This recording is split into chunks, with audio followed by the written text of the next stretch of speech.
TWJ कंपनीच्या माध्यमातून गुंतवणूकदारांची कोट्यवधी रुपयांची फसवणूक करणाऱ्या संचालक संकेश घाग याला पोलिसांनी काही दिवसांपूर्वीच अटक केली होती.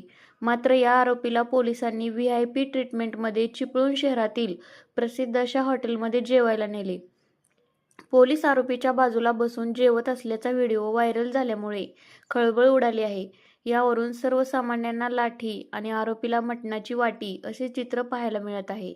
TWJ कंपनीचा संचालक संकेश घाग याला न्यायालयात हजर केले असता 7 दिवसांची पोलीस कोठडी ठोठावण्यात आली होती. दरम्यान पोलिसांनी आरोपी संकेश घागला चिपळूण शहरातील हॉटेलमध्ये जेवायला घेऊन गेल्याचा व्हिडिओ व्हायरल झाला. पोलीस अंमलदारही त्याच्या बाजूला बसून जेवण करत असल्याचा व्हिडिओ दिसत आहे. आता पोलिसांवर गृह खाते कारवाई करणार याकडे सर्वांचे लक्ष लागले आहे.